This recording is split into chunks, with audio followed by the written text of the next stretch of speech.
It is time for another episode of A Tale of Two Origins, where I take two different interpretations of an origin for one character and compare the two of them.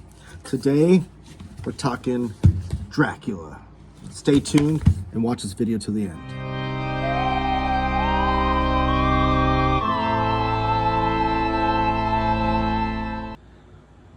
And we're back. So this is another edition of my 31 Days of Horror Comics in October, where I show off a different horror comic or a horror comic related topic on my channel. This is Taylor of Taylor Talks Comics. Please subscribe.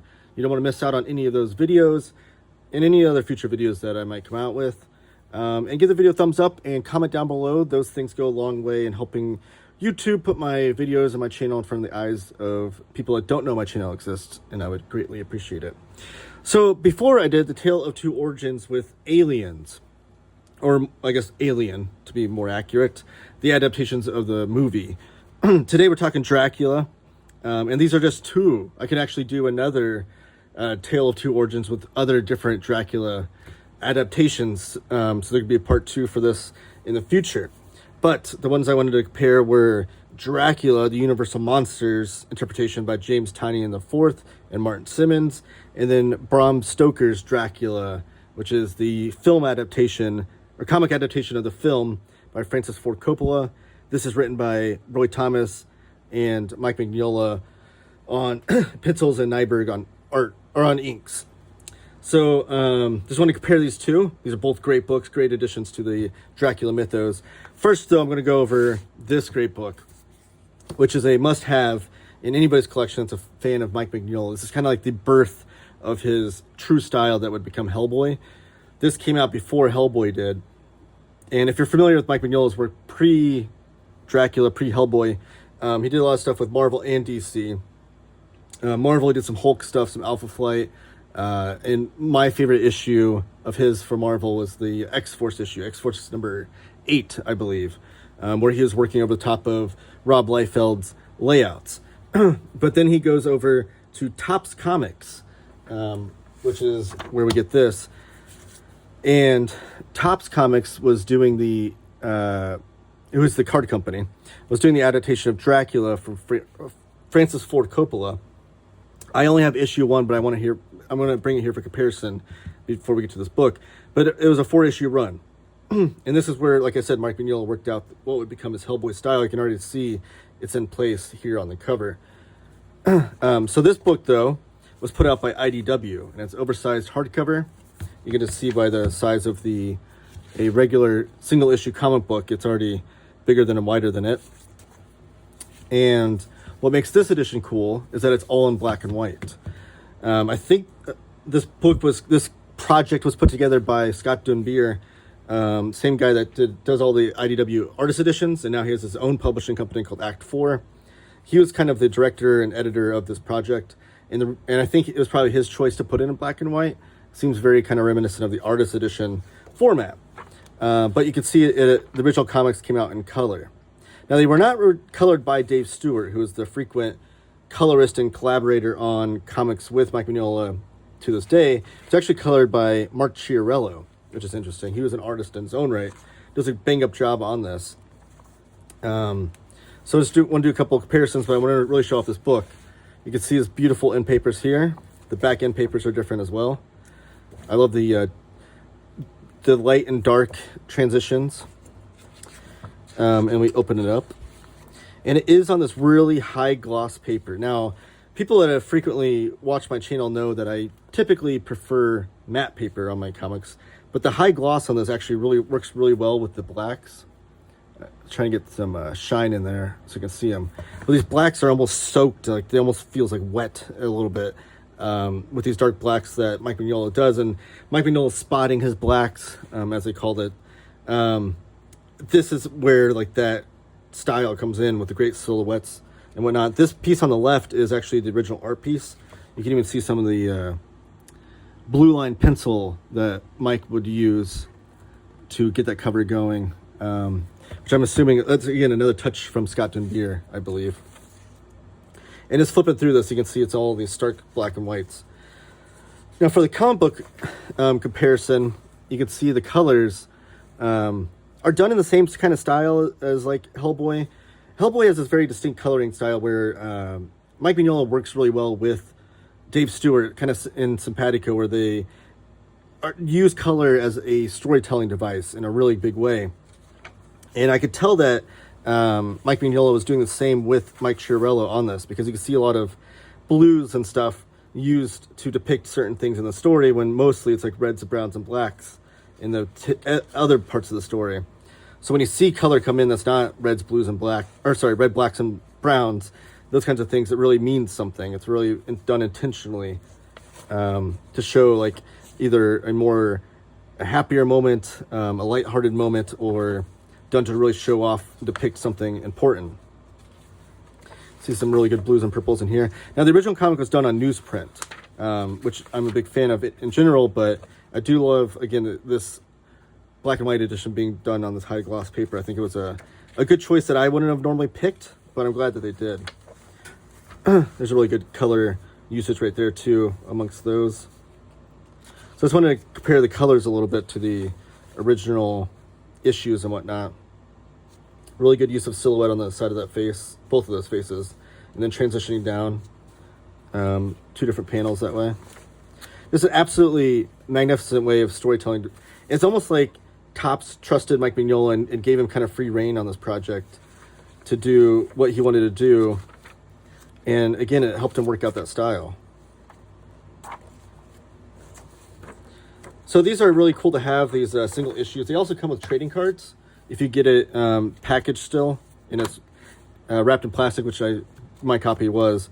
And the trading cards are kind of cool. You get some more Mike Mignola art on a couple of them. That's just a movie card, which, whatever. But the Mike Mignola art is kind of cool. Here's a Mike Chiarello piece, which is cool, that he did the art on that one. So it's really cool. You get this 4 issues. You can collect it that way. I believe it's collected in trade paperback in full color as well. But this is, I think this is out of print. Probably kind of hard to find.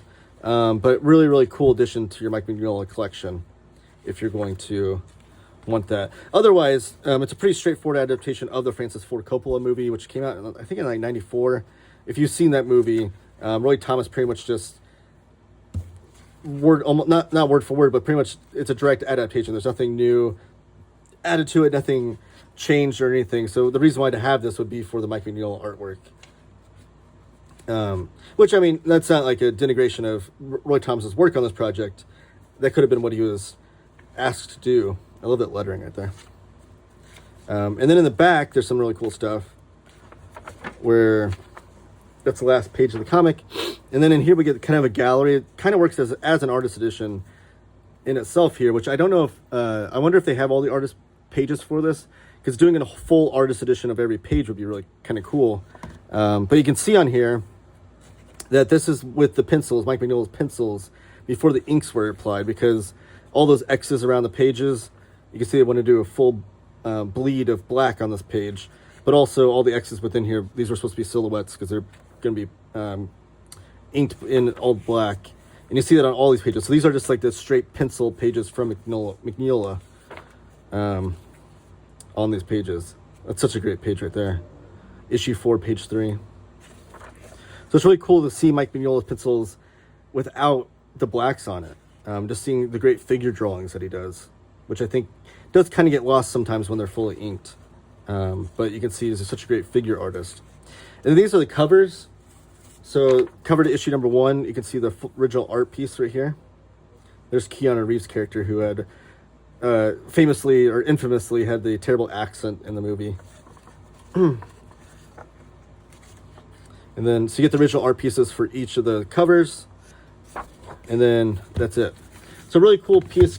Again, the reason to own this or own any version of this would be for the Mike Mignola art piece, kind of the birth of the Hellboy style, honestly.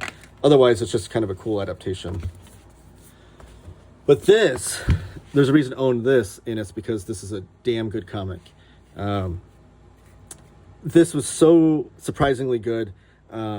I guess I shouldn't say surprisingly good. I expected it to be good because I love both the creators involved. But I guess even then, my expectations were even exceeded beyond that. But this is the same creative team that does Department of Truth. James Tynion IV is the writer of Department of Truth. Martin Simmonds is the artist. And anytime I talk about Department of Truth on my channel, I wax poetic of it's one of my favorite ongoing series in comics. And this is that team taking a break from Department of Truth to work on Universal Monsters Dracula. Skybound, Image Skybound, the imprint of Image Skybound, has the license right now to do Universal Monsters comics. And this was the first of them. Then they did Creature of the Black Lagoon, which I think was written by Ram V and Dan Waters. I forget who the artist was, I apologize. But then I think they're doing Frankenstein after that. It seems like they're doing all of them, which is really cool. So this is I think this is standard sized, or is it oversized? No, it is oversized. So this is oversized, I think more like a omnibus sized, whereas this is more of like a library edition sized, if that makes any sense. I haven't compared it directly to know that for sure, but I digress. So it is oversized, and this is a slim little hardcover, collecting, I think, all 4 issues, was how long this was. But you can see like the incredible artwork right there. And I ordered this from Cheap Graphic Novels, and it came with a signed book plate. I was not expecting that. It actually came as a surprise within the package. It wasn't described that way or advertised that way, or maybe it was, and I just missed it. But it was a signed book plate that was a sticker on the back, and you actually stick it into your book, which was really cool. Signed by both James Tynion and Martin Simmonds. It was that was a nice surprise that I was not expecting. Get all the blurbs in here from the whole comic book industry about how great this is. Should say Russ Wooten is the letterer on this. Can't forget him. So we start off, and you can already see the incredible Bill Sienkiewicz style artwork from Martin Simmonds that I love so much. There's a lot of people that try to do the Bill Sienkiewicz type of artwork and don't really add their own bits to it, and it feels like someone trying to do like a cover song. Martin Simmonds is not that. Martin Simmonds is the best of the bunch that I feel like is inspired by Bill Sienkiewicz, and just nails it, and then adds a lot to it, especially in the horror genre, which is you get a lot from here, and then also Department of Truth. I love the title page here. It looks very cinematic with different lettering there. I wonder if that was done by Russ Wooten or Martin Simmonds. And then again, just it looks like photo reference artwork, but just adding the painting on top of it adds this whole layer of like such interesting artwork to me. I really don't. It doesn't make sense to me when someone says they don't like Bill Sienkiewicz or Martin Simmonds artwork. I can't. I love it so much. I don't understand when people say they don't like it, because it's like some of the most unique and interesting comic book artwork you will ever see, and that's what I love in comic book artwork. I want to see an artist pushing the envelope and really going for it and trying new things and taking chances and risks in the artwork. And Martin Simmonds, by all means, does that. A great scene of Dracula, this kind of collage image biting down on the neck of his victim here. Do you see silent pages too? Just like absolutely atmospheric in tone, and just like I love the lights being spotted throughout here to really add to the atmosphere, and just the creepiness of this character right here. This of Renfield, sorry. It's like the bugs crawling all over him and stuff. It's just amazing. Like, this is such a great art piece, and the writing is great by James Tynion. He definitely adds to it with his story, but I'd love to see some of the scripts involved, because I'd like to see how that applies to Martin Simmonds' artwork. This is an incredible piece too. You kind of get the same treatment on the cover here, but this has like the collage elements where that's like mixed media. Like, that's actually looks like lace applied to the original art board for her dress, which is again just inventive, pushing the boundaries of what comic book art can be. And so this is I don't know if I noted this, but directly as I should have, but Universal Monsters Dracula is like the original Dracula movie from I want to say the 1930s. Correct me if I'm wrong in the comments. The Francis Ford Coppola movie was in the 1990s, so that's why these are two totally different origins and adaptations. One is directly influenced by the movie Dracula, whereas Francis Ford Coppola is taking it directly from the Bram Stoker novel, which is where the Dracula character was born. So the Universal Monster movies, if you're familiar, were like adaptations of Frankenstein and Dracula, but they really took it into their own and changed a lot of characters to fit those stories. But what they did with Universal Monsters, as far as the way Dracula looks and the way Frankenstein looks, kind of influenced the way those characters look going forward into the future in a big way. So really a great horror comic that I feel like anybody should, just like the amazing artwork. Everyone should check it out and read it and support anything Martin Simmonds and James Tynion does. I will say, I don't think there's any chapter breaks in here, which is a Skybound thing that really drives me nuts. For some reason, Kirkman and all Skybound comics don't have chapter breaks, because this was originally released, I think, as 4 issues. I want to see if I can check the indicia here real fast. Yeah, issues 1 through 4. So there's no chapter breaks throughout here, but I will say that this didn't read as if it needed those. A lot of times I'm reading specifically Robert Kirkman comics, where he has a lot of cliffhangers and twists at the end of his issues. It really ruins the reading experience by not having those chapter breaks. This wasn't too bad, I will say. So you start off the comic with issue number 1 cover, and issues 2, 3, and 4 are back in here. Here's a promotional book plate. It's not the same book plate I got, but it was one of them, where he's doing additional art. Here's a sketchbook of him working out the design of how his Universal Monsters Dracula will be. Here's some page layouts. It would be cool to get some scripts in here and whatnot, but we didn't get that. But otherwise, truly amazing piece. And it's not that expensive. I think it's a $24.99 cover price, which you can find it for cheaper than that. Pat also calls it as gorgeous as a Guillermo del Toro film. So, can't recommend that enough. And then if you can find Mike Mignola's Dracula for the birth of the Hellboy style, I recommend that as well. This has been Tales of Two Origins. Taylor Talks Comics. Please subscribe. I'm doing 31 days of Halloween horror comics. I have a playlist involved of all the Halloween horror comics. Please check that out on my playlist tab of my channel. Please give this video a thumbs up and comment down below. I'm on my way to 3,000 subscribers. It's my goal to hit that by the end of the year. And those things can help me with the YouTube algorithm and all that jazz. Thank you guys. Keep talking comics.